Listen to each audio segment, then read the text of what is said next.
শুভ সকাল বন্ধুরা। সোমনাথ সকালবেলায় উঠে ব্রাশ টাশ করে আজকে গাছ লাগাচ্ছে। কিছু কিছু গাছ আনা হয়েছিল, যেমন পুদিনা পাতা আর ধনে পাতাটা বাকি ছিল, তার জন্য এখানে পুদিনা পাতাটা লাগাচ্ছিল। আর গাছে নানা রকম পোকামাকড় একটু এসেছে, তার জন্য যে জবা গাছগুলো স্প্রে করে নিচ্ছে। এখন তো শীতকালে এতটা জবা ফোটে না, কিন্তু সব গাছে একটু ছাঁটাই করে নিয়েছে এবং স্প্রে করে দিচ্ছে পোকামাকড় যাতে চলে যায়। জবা গাছে এবারে প্রচুর পোকা হয়েছিল, সাদা সাদা পোকা প্রচুর হয়েছিল, তার জন্য সব গাছের পাতাগুলোকে কেটে দিয়েছে, তারপরে ওষুধটা স্প্রে করে আমরা একটু যাব মনসা মন্দির পুজো দিতে। জগপুরে আমাদের বাড়ি থেকে 15 থেকে 20 মিনিট সময় লাগে, ওখানে আজকে আমরা পুজো দিতে যাবো। তাই ও সোমনাথকে বলছি, তাড়াতাড়ি করো তাড়াতাড়ি করো তাড়াতাড়ি করো, দেরি হয়ে যাবে না হলে। সে আর শোনে না, তার গাছ আগে, সবার আগে গাছ, তারপরে যেখানে যাও। সকালের প্রথমের কাজ হচ্ছে ওর ঘুম থেকে উঠে ওর গাছগুলো ঠিকঠাক আছে কিনা, কোন পোকামাকড় এসেছে কিনা, গাছে কতটা গ্রোথ হচ্ছে কিনা এটা দেখা। তারপর রেডি হয়ে স্নান টান করে চললাম আমরা তিনজনে। মনসা মন্দির যেতে বেশি টাইম লাগবে না, কিন্তু এই রাস্তাটা খারাপের কারণে একটু অসুবিধা হয়। কিন্তু খারাপ বলেও কী হয়েছে, এটা শর্টকাট পড়ে, তো শর্টকাটে আমরা চলে যাই। এই যে আমি, জোড়া আর সোমনাথ।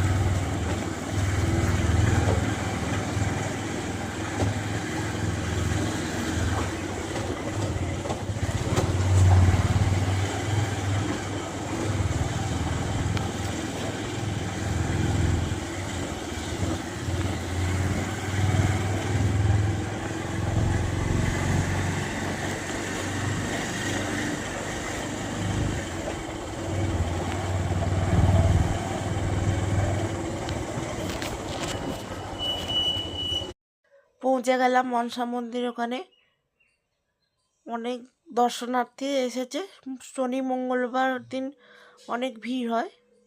ওপাশে পার্কিং এরিয়া, আর একটু হেঁটে যেতে হবে, তারপরে মন্দির। এই রাস্তাটা ধরেই হেঁটে যেতে হবে।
এই যে পুকুর মনসা মন্দিরের, আমরা পা ধুয়ে নিই।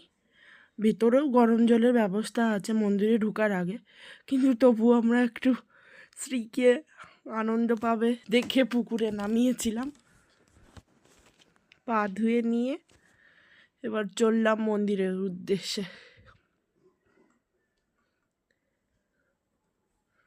এখানে সারি সারি দোকান বসেছে, পুজোর ফুল ফল মায়ের জন্য সব ধরনের জিনিস পাওয়া যায় এখানে।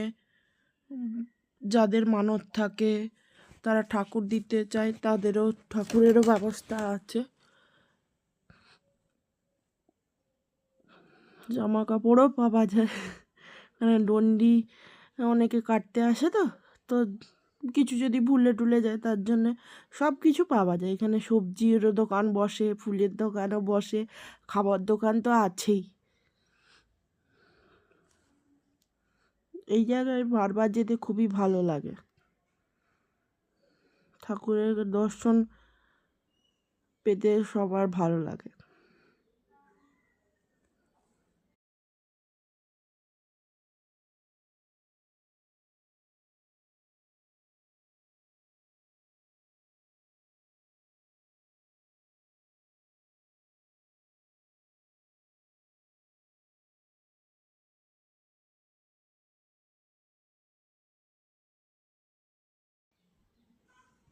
এই যে পাশে যখন বাৎসরিক পুজো হয় প্রচুর লোকজন থাকে, তার জন্য এখানে ফল কাটার ব্যবস্থাও আছে। যে গোটা ফল পাওয়া যায়, কাটা ফল তো পাওয়া যায় না এখানে, সেই ব্যবস্থা আছে এখানে। সোনা রূপো ঠাকুরের যা মানত থাকে। তো এইটা অফিসে হচ্ছে যোগাযোগ করার নম্বর আছে,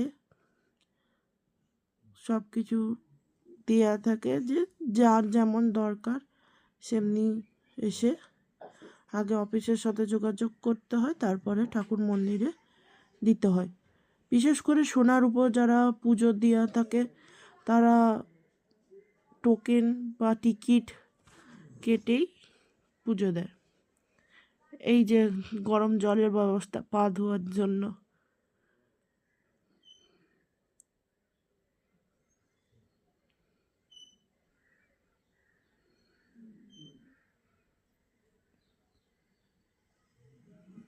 এখন মন্দিরের ভেতরটা একটু কাজ চলছে, তার জন্য চারদিকটা ঘিরে রেখেছে, নাহলে ওখানেই যে ঠাকুরের মূর্তির থাকতো।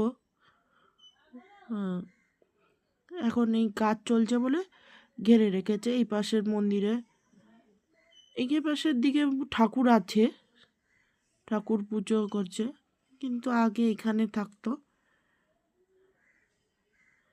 এগুলো এখন নামিয়ে একটু কাজ চলছে, তার জন্য এই পাশে ঘিরে রেখেছে, আর এই পাশে ঠাকুর আছে।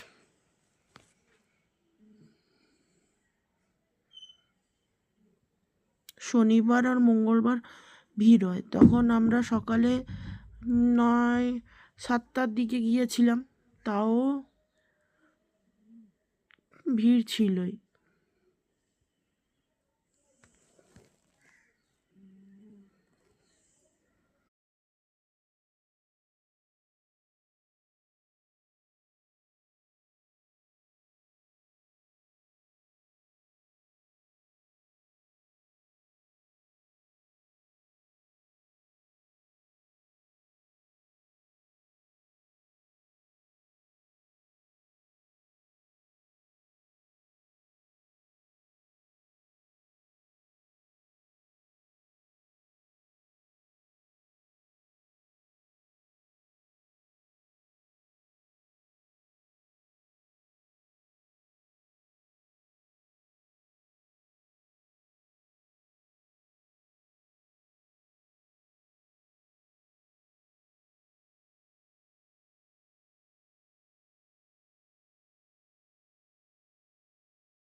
এই যে আমি পুজো করে নিচ্ছি।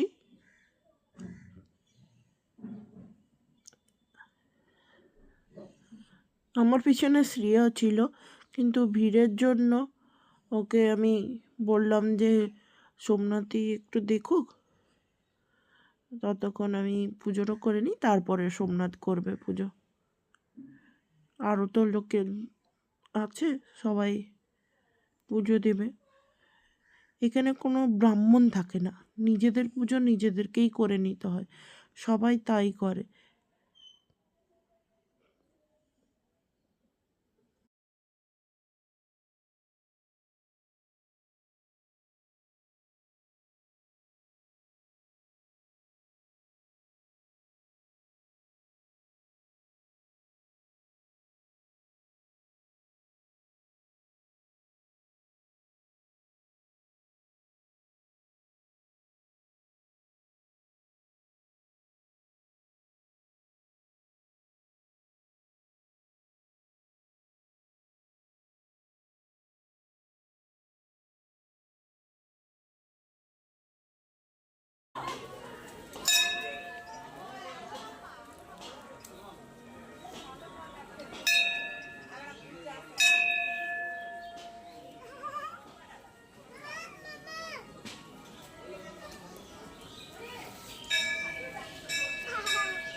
মন্দিরের দেওয়ালে পুরো মনসামঙ্গল কাব্যের যে ঘটনাটা ওটাই তুলে ধরেছে।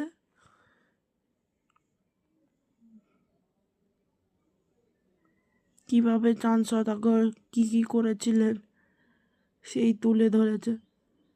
অসাধারণ কারুকার্য, যিনি বা যারা তৈরি করেছেন তাদের কাজের দক্ষতা অনেক।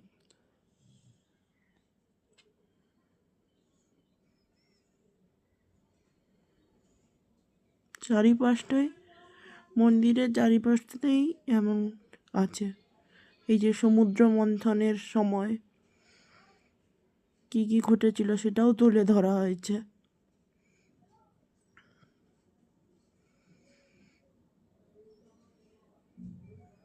এই সব দেবদেবী পৌরাণিক কাহিনীগুলো এই দেওয়ালের মধ্যে তুলে ধরেছে।